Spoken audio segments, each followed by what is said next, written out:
Hola! Toleleche, toleleche.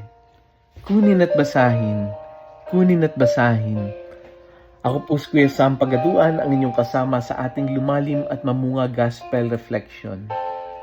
Ngayon ay August 12, 2026. Ang mabuting balita ng Panginoon ayon kay San Mateo. Chapter 18, verse 15 to 20. Noong panong iyon, sinabi ni Jesus sa kanyang mga alagad, "Kung nagkasala sa iyo ang kapatid mo, puntahan mo siya at kausapin ang sarilindan. Kapag nakinig siya sa iyo, ang pagsasama niyo'y magkapatid ay mapapanauli sa dati at mapapanumbalik niya siya sa Ama. Ngunit kung hindi siya makinig sa iyo, magsama ka pa ng isa o dalawang tao upang ang lahat ng pinag-usapan ninyo ay mapatunayan ng 2 o 3 saksi. Kung hindi siya makinig sa kanila, sabihin mo ito sa pagtitipon ng simbahan. At kung hindi pa siya makinig sa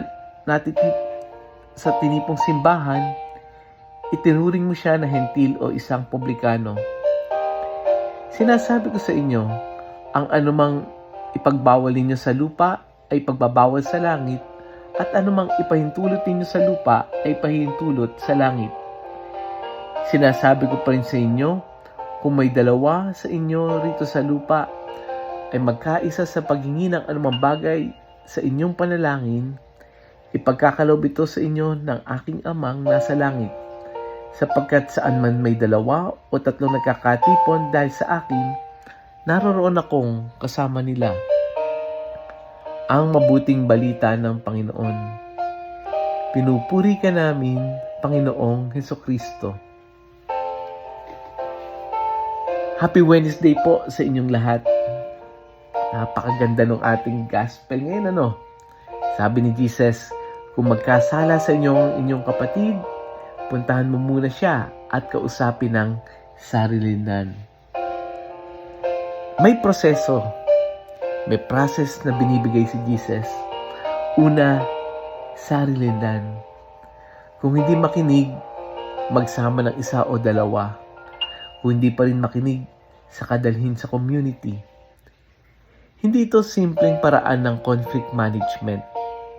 Ipinapakita dito na ang puso ng Diyos. Ang layunin ay hindi para hiyain ang tao, kung hindi ma-restore yung relationship. Kung minsan, tinatanong kagad natin sa sarili natin pagka may kagalit tayo, paano ko ba siya mapapahiya? Hindi po yun yung layunin. Kundi ang dapat tinatanong natin, paano ko ba ma-restore yung relationship naming 2? Pagkatapos nito, anong sabi ni Jesus? Kung magkasundo ang 2, no? Sa inyo, dito sa lupa, ano man yung hingin ninyo, ipagkakaloob ng aking Amang nasa langit.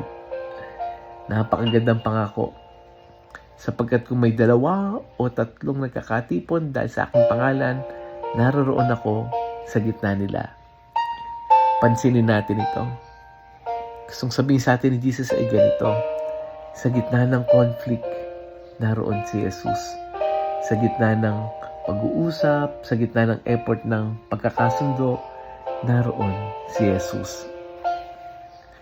Sa totoong buhay, aminin natin, mas madaling magkwento sa iba kaysa sa makipag-usap sa taong nakasamaan natin ng loob. Mas madaling sabihin na, "Hoy, alam mo ba kung anong ginawa niya?" Kaysa sa sabihin kagad natin yung ating nararamdaman sa taong involved. Kaysa sasabihin natin na, "Uy, alam mo, nasaktan ako sa ginawa mo. Maaari ba natin pag-usapan?" Diba? Bakit? Bakit mas madaling magkwento sa iba kaysa sa taong nakasamaan natin loob? Dahil kapag kausap natin yung ibang tao, safe tayo. Pero kapag harap natin yung taong may conflict sa atin, very vulnerable tayo. Nandoon yung fear natin na baka pag kinausap ko kasi, baka hindi ako maintindihan, baka kontrahin ako, baka sabihin nilang mali tayo, baka kailangan din nating aminin ang ating sarili nating pagkakamali. Kaya minsan, naghahanap tayo ng kakampi. Gusto nating marinig, hindi, tama nga, tama yung ginawa mo, tama ka. Pero baka hindi yun yung kailangan natin. Ang kailangan natin ay yung katotohanan at reconciliation.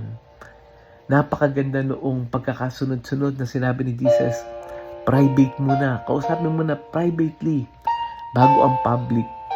Kausapin mo na yung taong involved bago yung ibang tao. At napakahalaga nito sa panahon natin ngayon.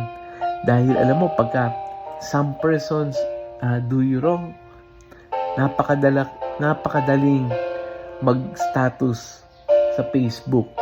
Some people need to learn respect. Di ba yung mga ganyan, parinigan. At alam nating lahat, may taong makakaramdam na para sa kanya iyon.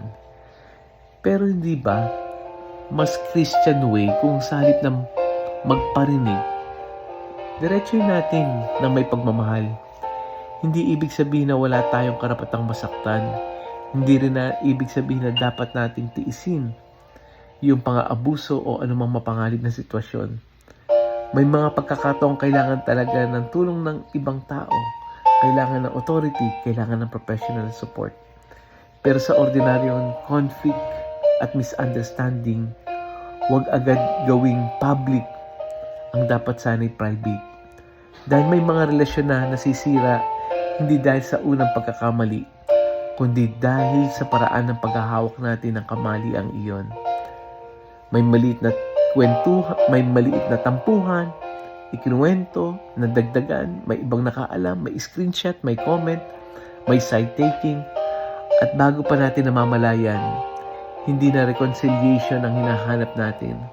Ang gusto natin, victory na. Ang gusto natin, lumabas na tayo yung, mapatunayan natin tayo yung tama.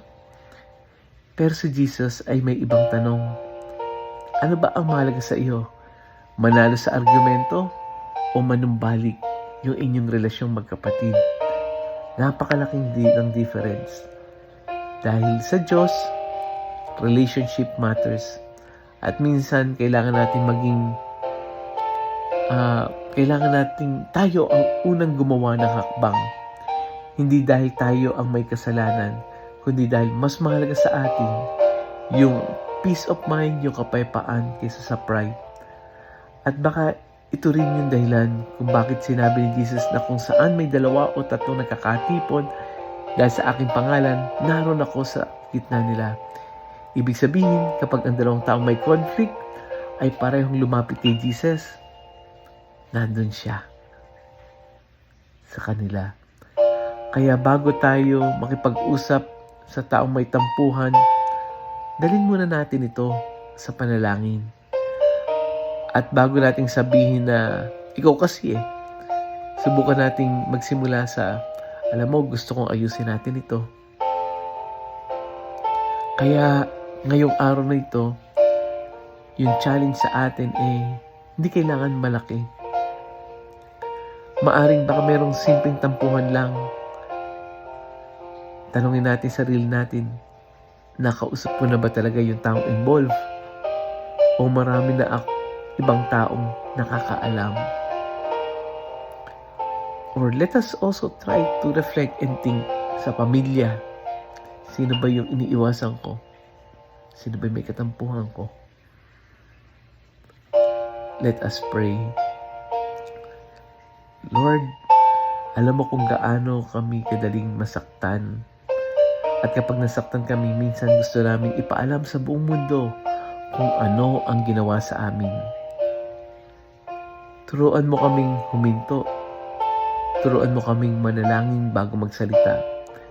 Bigyan mo kami ng tapang na makipag-usap ng mahinahon at may pagmamahal.